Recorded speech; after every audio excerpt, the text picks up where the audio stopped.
الحمد لله الذي بفضله تكون ربه وبفضله ازدلف إلى جنة الكرامة. أشهد أن لا إله إلا الله وأشهد أن محمدا رسول الله. اللهم صل على سيدنا محمد وعلى آله وأصحابه أجمعين. أما بعد فيا عباد الله أوصيكم ونفسي بتقوى الله فقد فاز المتقون. وقال تعالى يا أيها الذين آمنوا اتقوا الله حق تقاته ولا تموتن إلا وأنتم مسلمون. Hadirin jamaah Jumat yang dirahmati Allah, marilah dalam kesempatan yang mulia di saat yang mulia dan insya Allah bersama dengan orang-orang yang dimuliakan oleh Allah Subhanahu wa Ta'ala, kami selaku khatib menyerukan kepada diri kami, bagi dan juga selanjutnya mengajak kepada hadirin sekalian untuk kita senantiasa berusaha meningkatkan kadar ketakwaan kita kepada Allah Subhanahu wa Ta'ala dengan menjalankan segala hal yang diperintahkan dan juga menjauhi yang dilarangnya, yang semoga dengan demikian itu nantinya kita akan menjadi bagian dari hamba-hamba Allah yang beruntung.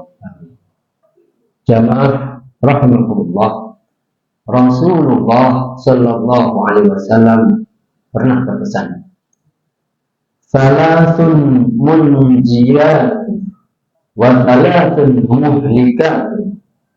Fa amal munjiyatu fataqwallahi fis sirri wal alaniyah wal qawlu bil haqqi fir ridha was sukhti wal qasdu fil ghina wal faqr. Wa amal muhlikat fasyuhun muta'un wa hawan muntaba'un wa ijabul mar'i bi nafsihi.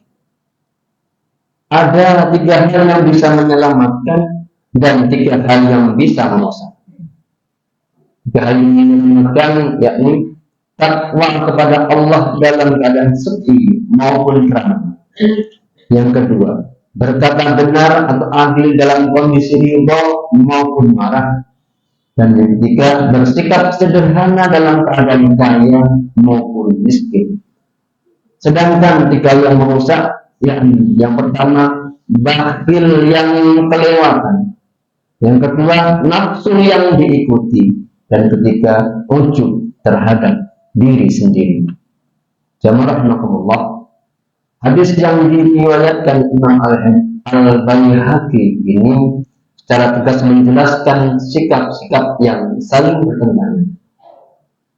3 penyakit perilaku yang terakhir dapat merusak kemuliaan manusia sebagai hamba Allah, menjauhkan seseorang dari kebahagiaan akhirat dan keluar dari kewajaran hidup sebagai makhluk di dunia.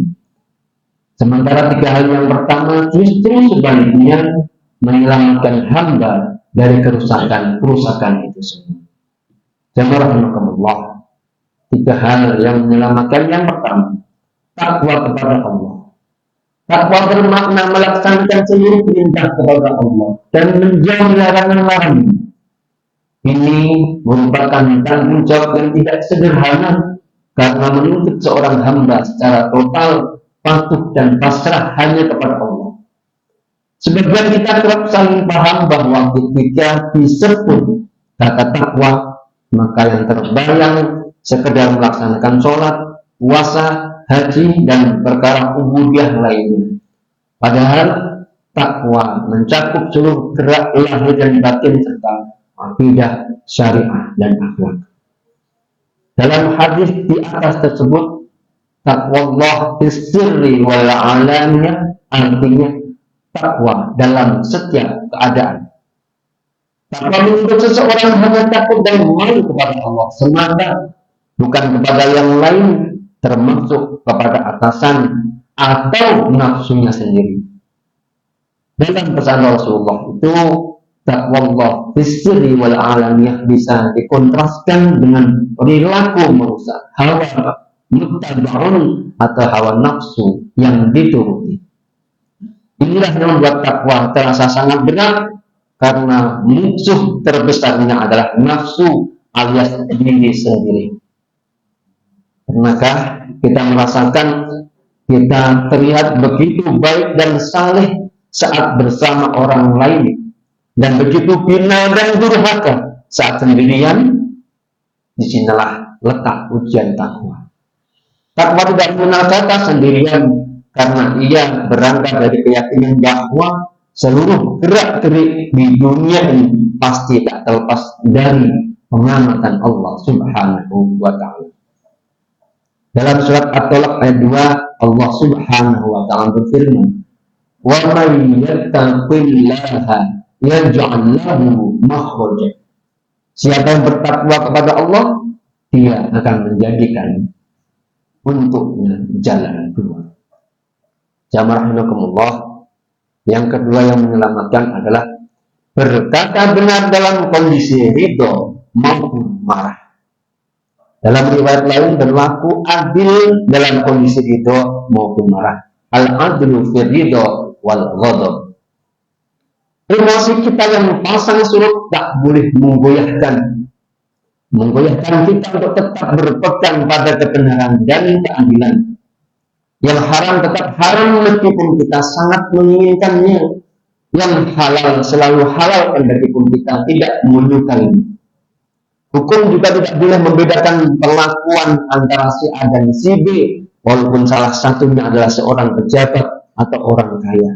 Mencaci maki dan memfitnah tetap terlarang meskipun ditujukan kepada orang yang sangat kita benci lantaran berbeda mazhab atau partai.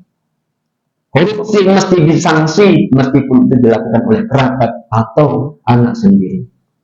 Jamaah rahimakumullah, memegang prinsip sangat tergantung kepada cara kita mengelola diri. Bagaimana kita mampu senantiasa rendah hati kepada siapapun tanpa membeda-bedakan pandangan dan sikap terhadap mereka. Karena itu, berkata benar dalam segala kondisi ini merupakan lawan dari perilaku merusak i'jabul mar'i binafsih atau ujub terhadap diri sendiri. Membanggakan kualitas diri sendiri bisa menjerumuskan seseorang kepada tindak menyepelekan orang lain, lalu berlaku secara tidak objektif, merasa paling benar dan paling baik, dapat membawa seseorang tidak adil dalam menyikapi segala hal. Ujub juga cenderung mengabaikan bahwa tiap nikmat datang dari Allah Subhanahu wa ta'ala. Jamaah rahimakumullah. Kemudian yang ketiga yang menyelamatkan adalah sederhana saat kaya ataupun miskin. Hal ini menjadi ciri dari kedewasaan seseorang dalam memaknai kekayaan. Kekayaan tidak diartikan sebagai tujuan atau ghayah, melainkan sebatas sarana atau wasilah. Karenanya penggunaannya pun seyogyanya, disesuaikan dengan kebutuhan belaka. Sederhana bukan berarti kekurangan, apalagi berlebihan. Ia berada di antara sangat irit atau pelit, dan mubazir atau pemborosan dan hura-hura. Kesederhanaan juga merupakan cermin dari kepribadian yang sanggup membedakan antara kebutuhan dan keinginan. Apa yang diinginkan seseorang tidak selalu identik dengan keperluannya, karena kebutuhan senantiasa mempunyai porsi, sementara keinginan luas tak terbatas. Jamaah rahimakumullah, anjuran hidup sederhana dalam kondisi apapun sangat relevan bila dikaitkan dengan hakikat harta yang sejatinya karunia Allah, yang di dalamnya ada hak untuk dirinya juga untuk orang lain. Bagi orang miskin, kesederhanaan adalah strategi untuk tetap bersyukur dan wajar dalam berekonomi. Sementara bagi orang kaya, kesederhanaan adalah pertanda ia tidak tenggelam dalam gemerlap dunia ini, sekaligus momen berbagi harta lebih yang ia miliki. Jangan sampai kita menjadi sangat pikir atau suhun mutlak yang menjadi salah satu perilaku merusak dalam hadis di atas. Bakhil pun tak mesti hanya dilakukan orang yang berharta berlimpah, karena bakhil selain berkaitan dengan kekayaan juga berhubungan dengan perbuatan seseorang. Rasulullah Shallallahu Alaihi Wasallam bersabda, "Iyyakum wasyuh, fa innama ahlaka man qablakumus syuh." Jauhilah perbuatan sangat pikir, karena ia termasuk yang merusak orang sebelum kamu. Hadis riwayat Abu Dawud. Jamaah rahimakumullah, ketika hal di atas berhubungan saling terkait antara satu dengan yang lain, namun meski terklasifikasi masing-masing tiga sikap, sejatinya semua bermuara pada pilihan apakah kita memosisikan Allah sebagai tempat bergantung dan muara tujuan, ataukah selainnya, termasuk orang lain, kekayaan dan ego diri sendiri. Jamaah rahimakumullah, semoga kita bisa mengambil tiga amal yang positif, yakni yang menyelamatkan takwa pada Allah dalam sepi maupun ramai, berkata benar atau adil dalam kondisi ridho maupun marah, dan bersikap sederhana dalam keadaan kaya maupun miskin. Dan juga semoga kita terhindarkan dari tiga amal yang merusak, bahkan yang kelewatan, nafsu yang diikuti, dan ujub terhadap diri sendiri. Amin ya rabbal alamin. A'udzubillahi minasyaitonir rajim. Bismillahirrahmanirrahim. Wal 'asri innal insana lafi khusrin illa alladziina aamanu wa 'amilus shalihaati wa tawassaw bil haqqi wa tawassaw bis sabr. Barakallahu li wa lakum fil Qur'anil 'azim wa nafa'ani wa iyyakum bima fihi minal ayati wa dzikril hakim wa taqabbalallahu minna wa minkum tilawatahu innahu wal ghafurur rahim.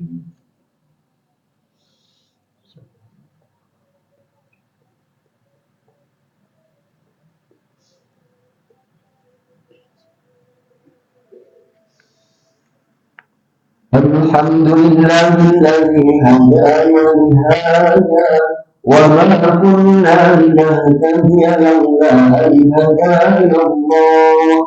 Asyhadu an la ilaha illallah wa asyhadu anna Muhammadan 'abduhu wa rasuluh. Allahumma shalli ala sayyidina Muhammad wa ala alihi wa ashabihi ajma'in. Amma ba'd. Wa ya ayyuhan nas ittaqullah faqad faza al-muttaqun.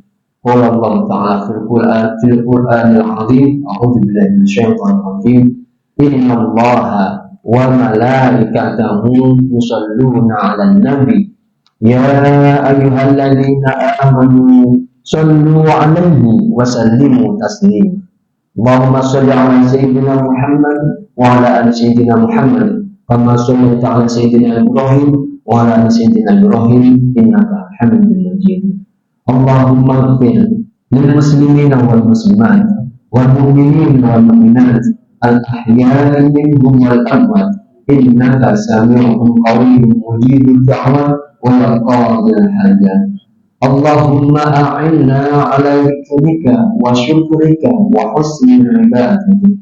Allahumma inna nas'aluka nafsan mutmainnah tu'minu bil liqa'ik wa tarda bi qada'ik wa taqna'u bi 'ata'ik bi rahmatika ya arhamar rahimin. Allahumma arinal haqqa haqqan warzuqna ittiba'ah wa arinal batila batila warzuqna ijtinaba wa la taj'alna minal maghrurin. Rabbana ighfir lana wa liwalidina warhamhum kama rabbayuna shighara. Rabbana ighfir lana wa li ikhwanina alladhina sabaquna bil iman wa la taj'al fi qulubina غلا للذين آمنوا ربنا إنك رؤوف رحيم. ربنا آتنا في الدنيا حسنة وفي الآخرة حسنة وقنا عذاب النار والحمد لله رب العالمين ولذكر الله أكبر.